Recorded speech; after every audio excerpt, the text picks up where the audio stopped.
America और Israel ने मिलकर ईरान पर अटैक कर दिया। इसके बाद पश्चिम एशिया में एक बार फिर से हालात गंभीर हो चुके हैं। इस युद्ध की आग में वो तमाम देश झुलस रहे हैं जो एनर्जी सप्लाई के लिए अरब देशों पर निर्भर हैं। अब कोरियाई प्रायद्वीप में तनाव होने से अमेरिका की दिक्कतें और बढ़ सकती है।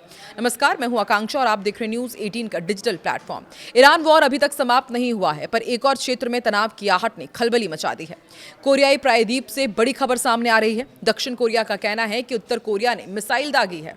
सुनिए, ये कितनी बड़ी खबर है कि दक्षिण कोरिया का कहना है कि उत्तर कोरिया की तरफ से उनको मिसाइल अटैक का सामना करवाया गया।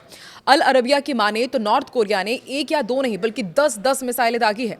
उत्तर और दक्षिण कोरिया के बीच तनाव कोई नई बात नहीं है। दोनों देशों के बीच संबंध लंबे समय से तल्ख चले आए हैं। उत्तर कोरिया को चीन और रूस का करीबी माना जाता है, और जबकि साउथ कोरिया की यदि बात की जाए तो वो अमेरिका का करीबी सहयोगी है। दक्षिण कोरिया में अमेरिकी सैन्य बेस भी स्थित है। किम जोंग उनके देश की तरफ से ऐसे समय में मिसाइल दाग रहे हैं जब अमेरिकी दक्षिण कोरिया से अपने कुछ थार्ड मिसाइल डिफेंस सिस्टम को वहां से हटा चुका है। ऐसे में उत्तर कोरिया के कदम से दक्षिण कोरिया की चिंता बढ़ना लाजमी है।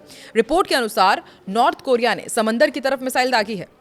उत्तर कोरिया की तरफ से अक्सर ही समंदर का रुक कर मिसाइल टेस्ट यहां पर किए जाते रहे हैं। ये कोई पहला मौका नहीं है जब किम जोंग उनके देश की तरफ से इस तरह की कार्रवाई कर रहे हो। हालांकि इस बार की टाइमिंग काफी अहम है। पश्चिम एशिया में हालात पहले से ही खराब है। अमेरिका और इजराइल ने संयुक्त रूप से ईरान पर अटैक किया हुआ है। तेहरान की तरफ किए गए पलटवार से माहौल पहले ही तनावपूर्ण और गंभीर हो चुके हैं। ऐसे में उत्तर कोरिया की ओर से मिसाइल दागने से एशिया के एक और जोन में हालात तनावपूर्ण होने की आशंका हो गई है। चीन के आक्रामक नीतियों की वजह से इस क्षेत्र में ऐसे ही तनाव का आलम है। उत्तर कोरिया ने शनिवार को एक संदिग्ध बैलिस्टिक मिसाइल का प्रक्षेपण किया। जापान के रक्षा मंत्रालय ने यह जानकारी दी है। निक्केई एशिया के अनुसार सूत्रों का यह कहना है कि मिसाइल संभवतः जापान के विशेष आर्थिक क्षेत्र के बाहर जाकर गिरी। इस प्रक्षेपण के कारण किसी प्रकार के नुकसान की तो कोई खबर नहीं है, लेकिन हालात जरूर चिंताजनक हो गए हैं। वहीं दक्षिण कोरिया की सेना ने बताया कि उत्तर कोरिया ने पूर्व दिशा की ओर से कम एक अज्ञात प्रक्षेपास्त्र यानी कि प्रोजेक्टाइल दागी है। इससे पहले उत्तर कोरिया ने 27 जनवरी को जापान सागर की ओर 2 बैलिस्टिक मिसाइलें दागी थी, जिनके बारे में भी आकलन किया जा रहा था कि वो जापान के EEZ के बाहर गिरी थी। अमेरिका ने दक्षिण कोरिया में तैनात अपने एंटी मिसाइल रक्षा सिस्टम के कुछ हिस्सों को मध्य पूर्व में ट्रांसफर करने का फैसला किया है, जिससे सियोल में चिंता बढ़ गई है। मीडिया रिपोर्ट्स के मुताबिक ये कदम अमेरिका, इजराइल और ईरान के बीच जारी संघर्ष के बीच उठाया गया है। बताया जा रहा है कि जॉर्डन में थार्ड सिस्टम से जुड़ा एक अहम रडार ईरान के हमले में नष्ट हो गया था।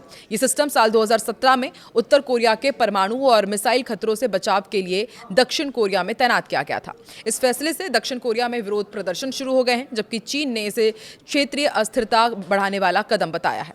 तो आपको क्या लगता है कि क्या अब उत्तर कोरिया, दक्षिण कोरिया एक नई जंग में फंस गए हैं, और क्या इसका असर फिर से दुनिया के अलग अलग हिस्सों में देखने को मिलेगा, और क्या अब पूरी दुनिया वर्ल्ड वॉर 3 की तरफ आगे बढ़ रही है? आपको क्या लगता है? कमेंट में अपनी राय जरूर दें।